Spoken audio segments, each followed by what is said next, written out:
Connor, we're doing a complete role swap starting tomorrow, my wife Madison announced, still buzzing from whatever feminist podcast had rotted her brain that weekend. I looked up from the $23 million contract I was reviewing and smiled. She had no idea she'd just made the biggest mistake of her life. 7 full days? I asked, already knowing this would be the most expensive education she'd ever receive. Absolutely. I'll handle your construction management company, and you can do my part-time boutique job and housework. No backing out, no excuses. I'm tired of you acting like your job is so much harder than mine. Here's what Madison didn't realize. I'd been waiting for this exact moment. For months, I'd watched her dismiss my 60-hour weeks while she worked 20 hours a week selling overpriced handbags. The irony wasn't lost on me. Here I was, spending my Saturday reviewing contracts that would keep 50 families employed, while she'd been lounging around getting enlightened by strangers on the internet.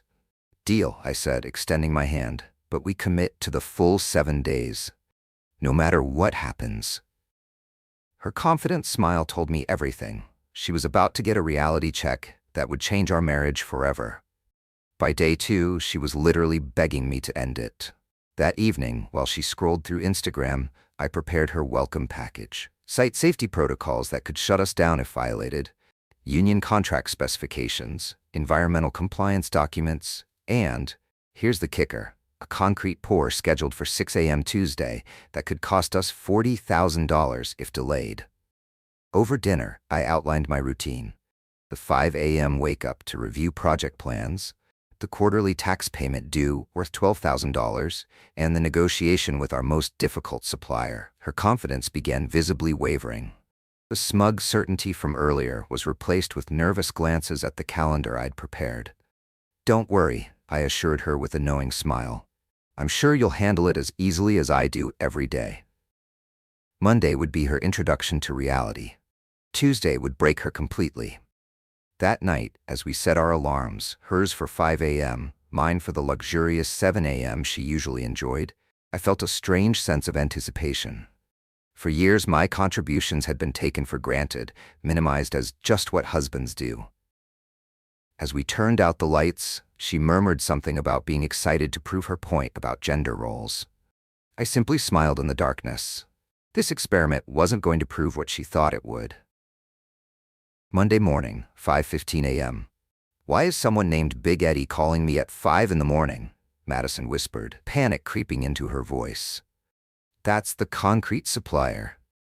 The delivery trucks are stuck in traffic. You need to coordinate with the site foreman and possibly reschedule the entire pour. I watched her fumble with the phone, trying to sound authoritative while having zero comprehension of what Big Eddie was talking about. He said something about aggregate ratios and slump tests, she said after hanging up, looking like she'd seen a ghost. What does that even mean? It means you have about 45 minutes to get to the job site and make decisions that could make or break our quarterly profits. 20 minutes later, she emerged looking completely unprepared. Designer jeans and a silk blouse that probably cost more than my work boots. You might want to reconsider your outfit. The concrete pour isn't exactly fashion-friendly. After another 15 minutes of wardrobe changes, she finally left wearing my old work clothes, looking like she was playing dress-up. While she rushed around, I leisurely made myself a proper breakfast. For the first time in months, I wasn't rushing out the door at dawn. By 7 a.m., I'd finished what she typically considered a full day's housework. With hours to spare, I tackled projects she'd been too busy to handle for months. My phone rang at 8:43 a.m. Connor, these people won't listen to anything I say. Her voice was already cracking. The concrete trucks are here, but the inspector is asking technical questions I can't answer. Your foreman keeps double-checking everything. I could hear chaos in the background. Diesel engines rumbling, men shouting, radio static. Welcome to Monday, I replied calmly. Remember when you said anyone could do what I do with minimal training? This isn't fair. You've been doing this job for years, and yesterday you claimed it wasn't particularly challenging. Are you calling to quit on day 1? Long pause. Her pride wouldn't let her concede that quickly. No, I made a commitment. Good. The structural engineer arrives at noon for foundation inspection. Make sure you understand the load-bearing specifications. Around noon, I started preparing an elaborate lunch, then began working on dinner. Coq au vin with fresh sourdough. The phone rang at 2:30 p.m. This time, genuine panic. "Connor, I need help right now.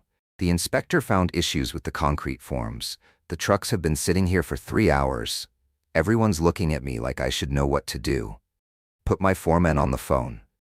After a brief conversation, I learned the situation required experience to navigate. There were solutions if you knew the building codes. Let me talk to her again. When she came back on, I could tell she was close to tears. This is humiliating. These men are watching me fumble through every decision. I spent 30 minutes guiding her through the technical discussion. When we reached a solution, she came back on alone. "How did you do that?" she asked, her voice filled with something I hadn't heard in years. Genuine respect. Experience and preparation. Understanding that relationships matter more than just getting through today's crisis. But day 2 would make today look like a warm-up.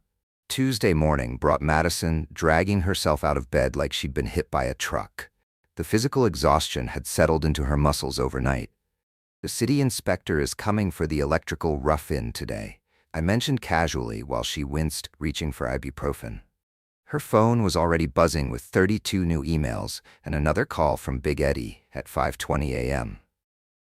"There's some problem with electrical conduit specifications," she said after another painful conversation. "He kept asking for decisions about amperage requirements." "Did you tell him to proceed with the upgraded panel configuration we discussed last month?" I asked innocently. "What upgraded panel?" She nearly shouted. "Nobody told me about any panel configuration.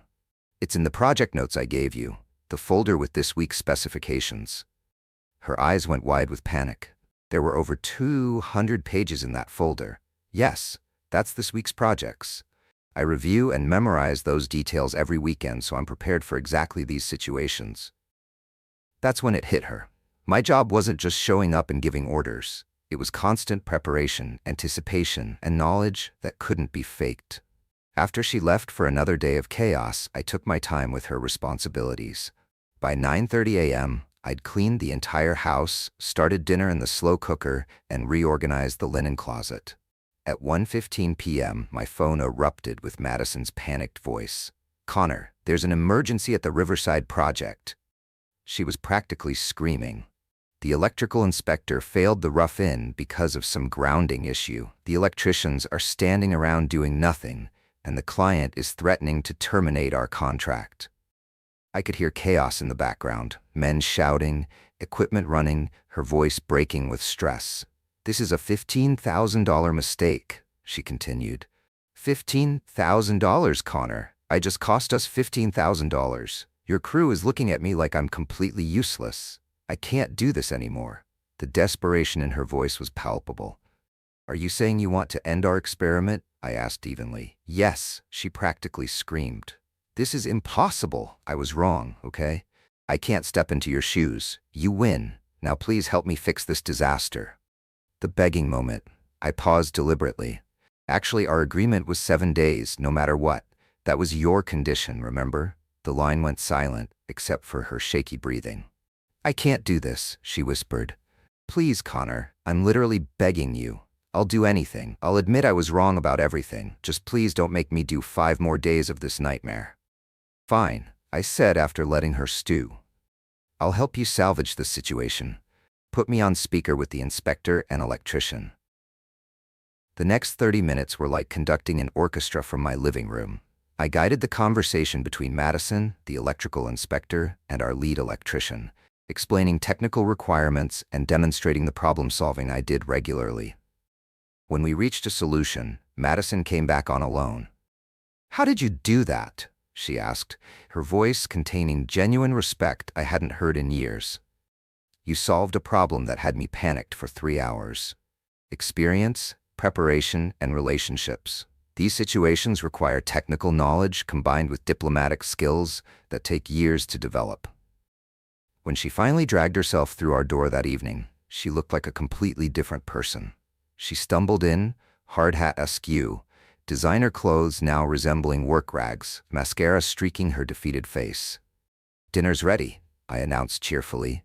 Coco Vun with fresh sourdough and roasted vegetables. She stared at the immaculate kitchen, then at the gourmet meal laid out perfectly. "How did you have time for all this?" she whispered. "Oh, I finished your daily tasks by 9 a.m., I replied casually. So I had plenty of time to deep clean, fix those cabinet doors, organize our tax documents, and make dinner from scratch. How was your day?" She collapsed into a chair and took a long drink directly from the wine bottle. "One of your biggest clients threatened to pull their contract because I couldn't answer basic questions. Your foreman had to save the deal. The concrete crew was gossiping about the boss's wife trying to run things." I nodded sympathetically. "Sounds like a typical Tuesday for me, except I usually come home to complaints about how you didn't have time to clean." She looked around at the spotless house, the gourmet meal, then down at her stained clothes. Something fundamental shifted in her expression. "I can't do 5 more days of this," she whispered, tears starting.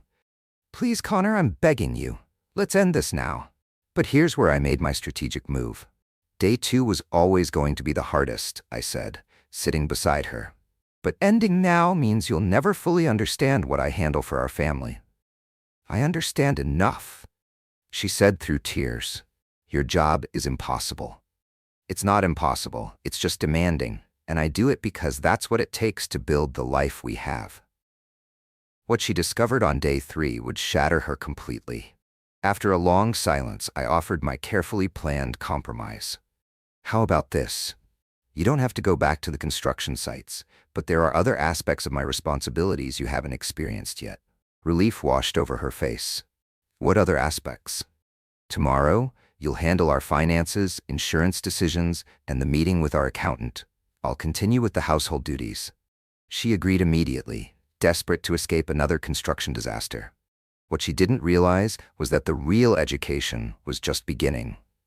When she emerged at 8 a.m., I had coffee waiting and a thick leather portfolio on the kitchen table.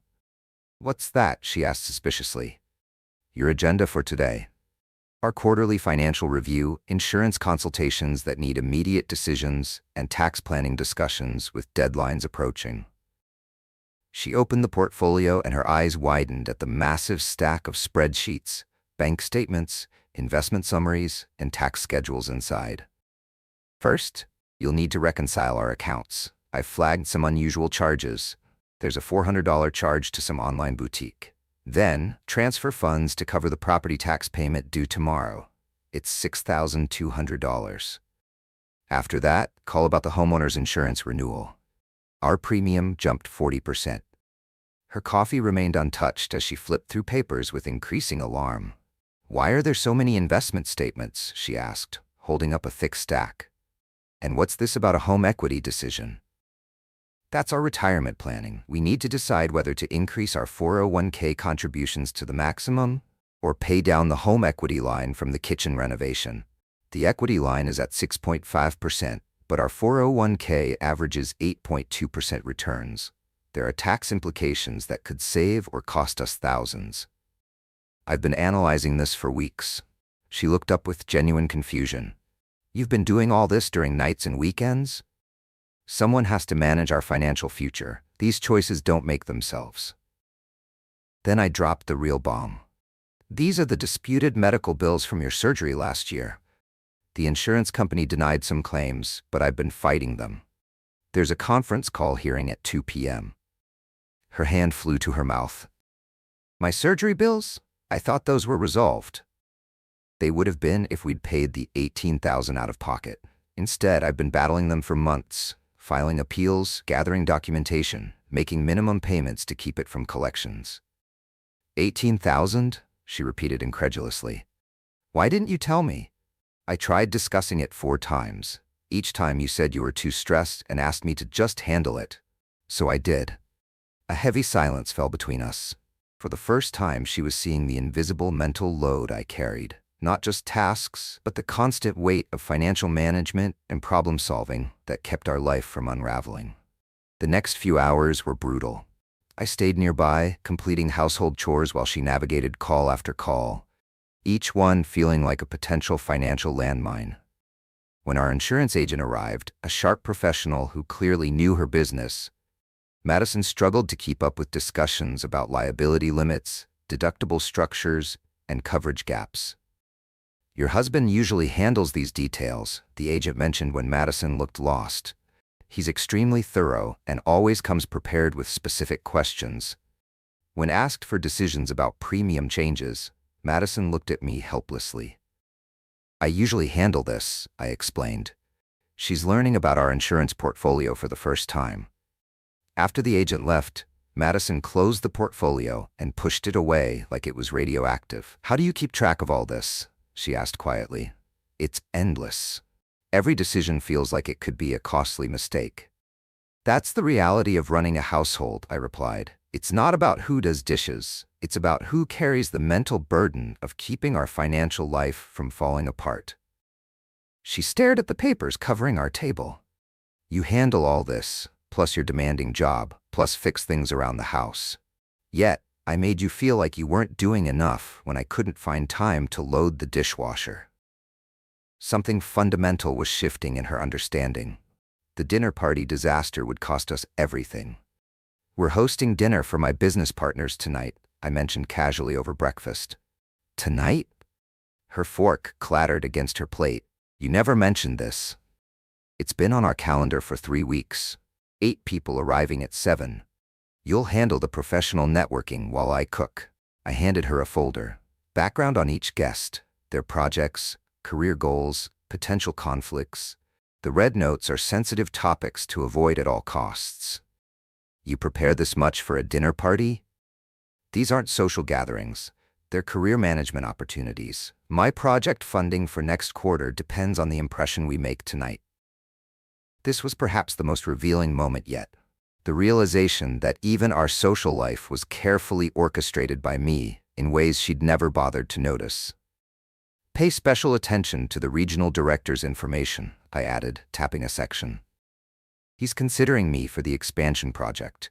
40% salary increase, but he'll be evaluating whether I understand the political landscape before deciding." As the afternoon progressed, I calmly prepared an elaborate meal while she paced frantically, reviewing notes and practicing conversation starters in the bathroom mirror. At exactly 7 p.m., our guests arrived. I greeted them warmly, prepared their preferred drinks from memory, and guided them to the living room, where Madison waited stiffly, clutching wine like a security blanket.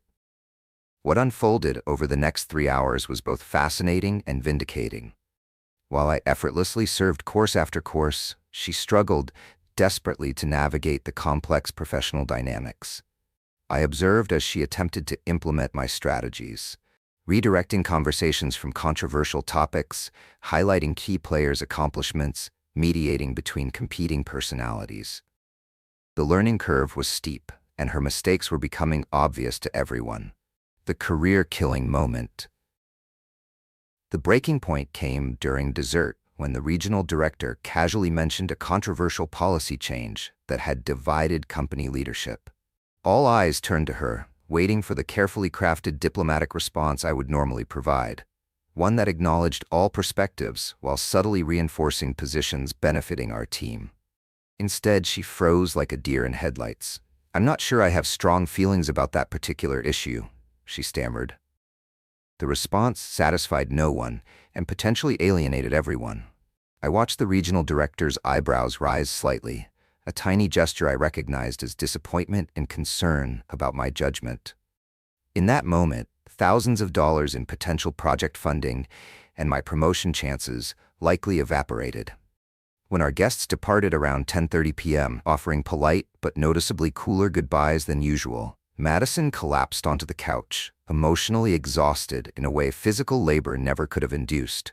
"I failed tonight, didn't I?" she asked, not meeting my eyes. "With the regional director?"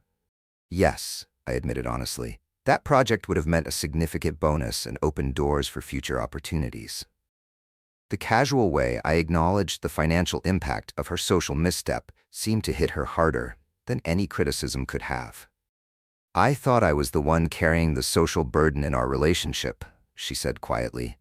I always complained about planning dinners and sending holiday cards, but I was only seeing the surface-level tasks.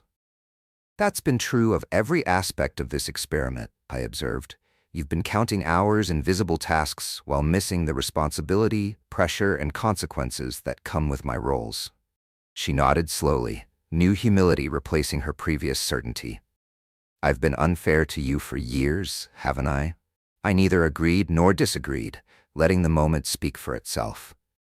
4 days into our experiment, the transformation in her perspective was remarkable, from righteous indignation to genuine regret and respect. But day 5 would show her a future she never imagined. Friday morning brought a different conversation entirely. The combative energy that had characterized the beginning of our experiment had completely dissipated, replaced by something more reflective and humble. Today's focus is different, I explained over coffee, while she sat quietly, no longer approaching our conversations with defensiveness. It's about understanding the long-term trajectory I've been building, the strategic career planning you've often criticized as prioritizing work over family.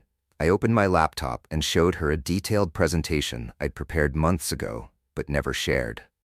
The slides outlined a comprehensive 5-year career plan with specific milestones, salary projections, and strategic positioning moves.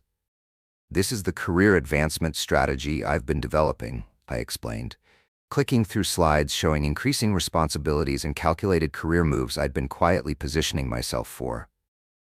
The regional director position I mentioned yesterday, that's step 2 in this progression.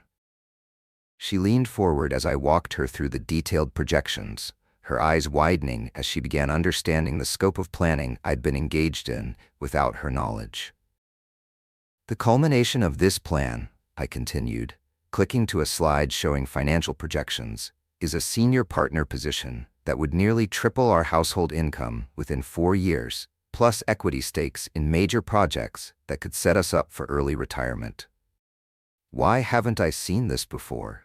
She asked, genuinely surprised and perhaps hurt. I tried discussing it twice last year, I replied evenly. Both times you said work conversations were stressful and asked me to change the subject. You said you trusted me to handle career stuff and didn't want to be bothered with details. She had the grace to look embarrassed, recognizing her own dismissive words reflected back at her. I had no idea you were planning at this level, she admitted. I thought you just went to work, did your job, and came home. I never realized there was this whole strategic element. You viewed my career as daily obligations taking me away from home. In reality, it's a carefully constructed path toward the financial security you keep saying you want. The house revelation. That afternoon, I suggested we take a drive. Without explaining our destination, I navigated to an upscale neighborhood and parked in front of an impressive home with a discreet for sale sign. What are we doing here? She asked as we walked up the pristine driveway. This is the house I've been working toward, I said, pulling up the listing on my phone. According to my projections, 2 more years of executing my career plan, and we can afford this comfortably.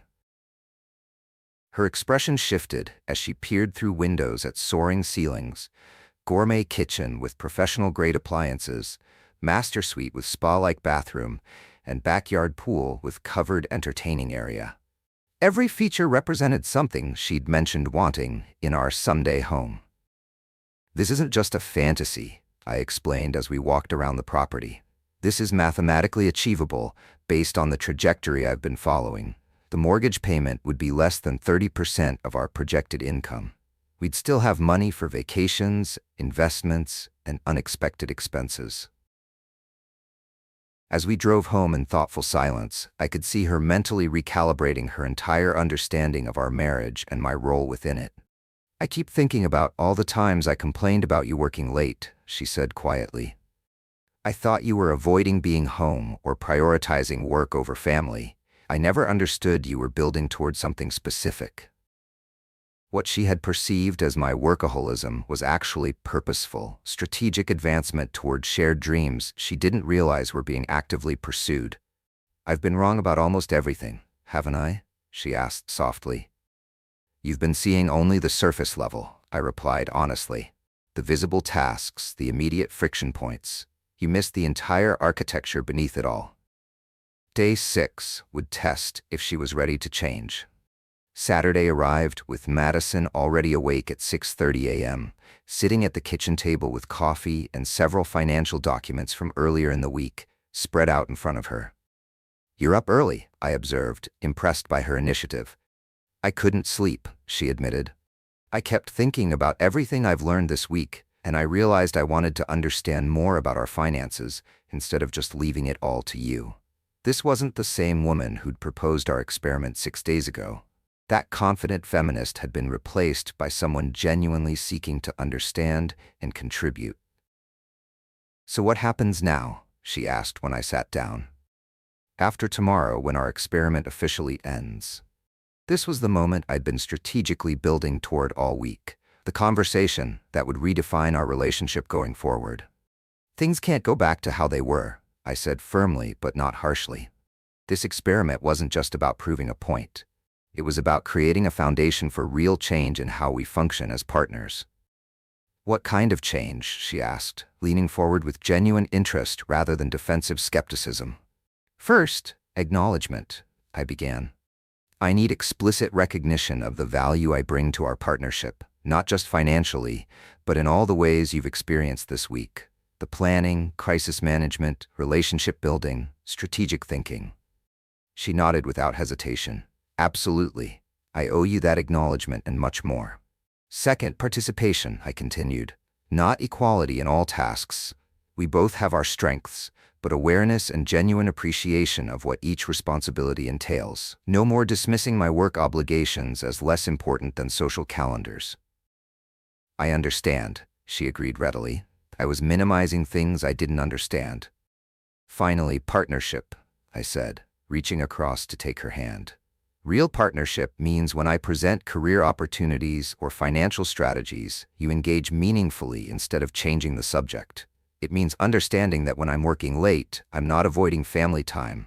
I'm investing in our future together." She reached across the table with both hands to hold mine, the first genuinely warm, connecting gesture she'd initiated all week. "I understand now," she said, her voice carrying respect and appreciation I hadn't heard in years. "And I want that kind of partnership too. I just didn't realize how much I wasn't seeing or valuing." Saturday became about sitting down as equals and having the first truly collaborative conversation about our future that we'd had in years. We reviewed budgets together, with her asking thoughtful questions about our spending patterns and savings goals. We discussed the career plan in detail, with her offering perspectives I hadn't considered. We talked about the house, timeline, and what sacrifices we'd both need to make. For the first time in our marriage, she was engaging as a true partner rather than a passenger or critic. "I have ideas about the social networking aspect," she said, surprising me. "If business relationships are that important to your career advancement, maybe I could learn to be more helpful instead of just showing up and looking pretty." "I'd like that," I replied, genuinely pleased by her offer. Day 7 would determine our marriage's fate. Sunday morning felt different. There was no alarm, no crisis calls, no emergency preparations. For the first time in a week, we both woke up naturally and sat together over coffee without the weight of impending disaster. "So," Madison said, looking at me with eyes that held none of the arrogance from 7 days ago, "what have I actually learned?" It wasn't a rhetorical question. She genuinely wanted to process what had happened to her worldview. "Tell me," I said, curious to hear her perspective. She took a deep breath. "I learned that I've been living in a fantasy where I thought I understood our life, our responsibilities, our partnership, but I was only seeing the tip of the iceberg." She stood up and walked to our window, looking out at the neighborhood where we'd built our life together. "I learned that when you work late, you're not avoiding me. You're literally building our future. When you handle finances, you're not being controlling. You're protecting us from disasters I didn't even know existed. When you network at business dinners, you're not socializing, you're securing our family's prosperity." She turned back to face me. "I learned that I've been a passenger in my own life, criticizing the driver instead of understanding where we were going." The transformation was complete, but I needed to know it was genuine. "And what do you want to do with that knowledge?" I asked. "I want to become your actual partner," she said without hesitation. "Not just someone who lives in the house you provide and spends the money you earn. I want to understand the business, support your career goals, and contribute to the vision you've been building." She sat back down and pulled out her phone. "I've been researching all morning. I found 3 networking events this month where I could meet the wives of your business partners. I want to build relationships that actually help your career instead of just showing up and looking decorative." I raised an eyebrow, impressed. "And I talked to my sister yesterday," she continued. "She's going to help me understand the financial planning software you use. I want to take over the day-to-day tracking so you can focus on the strategic decisions." "What about your boutique?" I asked. "I'm going to run it like a real business," she said firmly. "Apply the project management principles I watched you use all week. Set real goals, track metrics, maybe even expand it. Instead of treating it like an expensive hobby, I want it to actually contribute to our financial goals." She reached for my hand again. "I also want to apologize, not just for this week, but for years of not seeing what you were doing. For making you feel unappreciated when you were literally carrying our entire life on your shoulders. And I want to thank you," she continued, her voice getting emotional, "for being patient with me, for not giving up on us, for designing an experiment that taught me instead of just humiliated me." I squeezed her hand. "So we're partners now? Real partners?" "Real partners," she confirmed. "I'm done being a critic and ready to be a contributor." We spent the rest of Sunday planning together. Really planning, not me presenting decisions for her approval, but both of us contributing ideas, discussing trade-offs, and making choices together. By evening, we had a 6-month action plan for our finances, our careers, and our relationship. We had assigned responsibilities that played to our strengths. We had shared goals we were both committed to achieving. For the first time in our marriage, we were truly building something together, instead of me building while she criticized from the sidelines. What happened next saved our marriage. 6 months after our 7-day experiment, our marriage had become unrecognizable, in the best possible way. Madison launched her consulting business, applying every project management principle she'd observed during our week. She now handles our social calendar with the same strategic approach I use for business networking, researching guests and planning conversations that advance both our careers. She took over day-to-day financial monitoring, freeing me to focus on investment strategy and long-term planning. She attends industry events with me now, not as decoration, but as a partner who understands the importance of professional relationships. Most importantly, she never again questioned the value of what I bring to our partnership. When I work late, she understands I'm building our future. When I travel for business, she supports the trip instead of complaining about being left alone. And that house I showed her? We closed on it 4 months ago, 6 months ahead of schedule, because our improved partnership allowed us to accelerate our savings and investment returns. The changes went deeper than just our marriage. Madison became an advocate for other men in our social circle dealing with similar issues. When her friends complained about their husbands working too much or not helping enough around the house, Madison would challenge them. "Before you complain about him working late," she'd tell them, "ask yourself if you know what he's actually working on and why it matters for your family's future." Several of our couple friends tried their own modified versions of our experiment, leading to better understanding in their relationships too. Madison also started a blog documenting her experience, which gained a surprising following among women reevaluating their assumptions about contributions in relationships. Our story isn't about proving who works harder or deserves more credit. It's about the power of understanding, appreciation, and genuine partnership. The feminist podcast that started this whole experiment? Madison unsubscribed the day after our experiment ended. She realized that real feminism isn't about keeping score or proving men have it easier. It's about recognizing and appreciating the different but equally valuable contributions both partners make. Sometimes the best lessons aren't taught through lectures or arguments, but through experience. Madison's 7-day education transformed not just her perspective, but our entire relationship dynamic. The experiment that was supposed to humble me instead created the partnership I'd always wanted. Madison went from being a critic of my contributions to being my biggest supporter and advocate. Our marriage isn't perfect. No marriage is. But it's built on mutual respect and genuine partnership now instead of scorekeeping and resentment. Sometimes we need to walk in someone else's shoes to truly understand their journey. Madison's week of reality taught her that partnership isn't about competition. It's about understanding what each person brings to the table and working together towards shared goals. The key lesson: don't assume you understand your partner's contributions until you've actually tried to fill their shoes.